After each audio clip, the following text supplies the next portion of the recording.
G20 summit 2023 G20 शिखर सम्मेलन के आयोजन को लेकर दिल्ली में जोर शोर से तैयारियां चल रही हैं। जमीन से लेकर आसमान तक सुरक्षा के व्यापक इंतजाम किए गए हैं। सभी 20 सदस्य देशों के राष्ट्राध्यक्ष इस सम्मेलन में हिस्सा लेने के लिए भारत आएंगे। भारत ने 9 गैर सदस्य देशों को भी न्योता भेजा है। G20 देशों की बैठक 8 से 10 सितंबर के बीच दिल्ली में होने जा रही है। यह पहला मौका है जब भारत में इतने बड़े अंतर्राष्ट्रीय सम्मेलन का आयोजन हो रहा है। G20 बैठक में अमेरिका, रूस, चीन, ब्रिटेन, जापान सहित तमाम बड़े देशों के राष्ट्राध्यक्ष शामिल होंगे।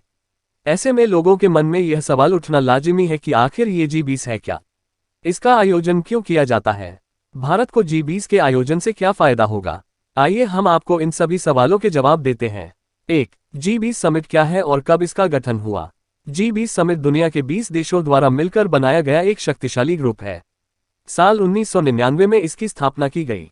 इसे मजबूत अर्थव्यवस्था वाले देशों द्वारा मिलकर आपसी सहयोग के लिए बनाया गया था।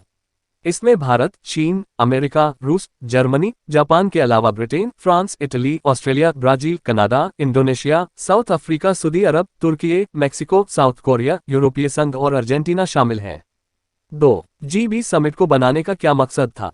दरअसल साल 1999 से पहले कुछ सालों से एशिया आर्थिक संकट से जूझ रहा था, जिसे देखते हुए जर्मनी में G8 देशों की बैठक हुई और G20 का गठन किया गया। इसमें सभी मजबूत अर्थव्यवस्था वाले 20 देशों के वित्त मंत्री और केंद्रीय बैंक के गवर्नरों को बुलाया गया। संगठन का मकसद वैश्विक आर्थिक मुद्दों पर आपसी चर्चा कर हल निकालना था।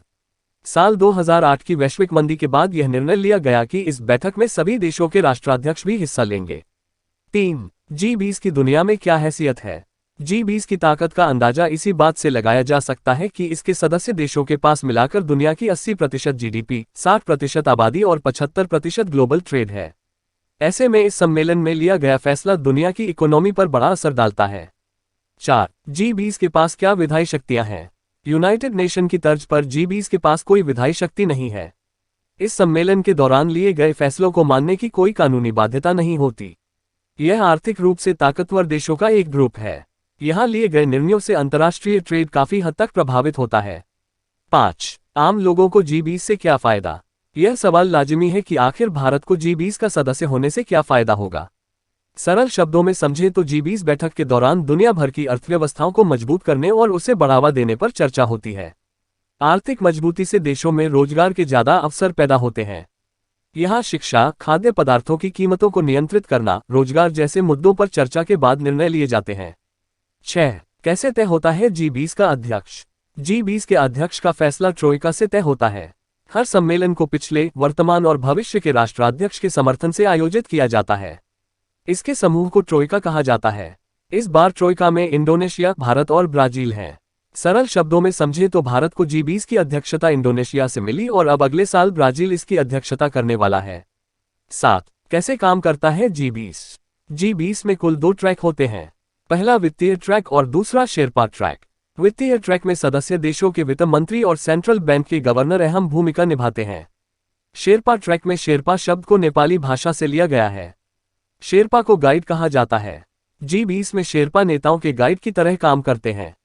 शेरपा ट्रैक में नेताओं की चर्चा होती है, जिससे मुख्य बैठक के दौरान मुद्दों पर बात करने में आसानी होती है। 8. अब तक कुल कितनी G20 बैठकें हुई हैं? यूं तो G20 का गठन हुए 24 साल हो चुके हैं, लेकिन ऐसा जरूरी नहीं कि हर साल G20 की बैठक हो। 2 दशक से भी अधिक वक्त में कुल 17 G20 की बैठकें संपन्न हो चुकी हैं।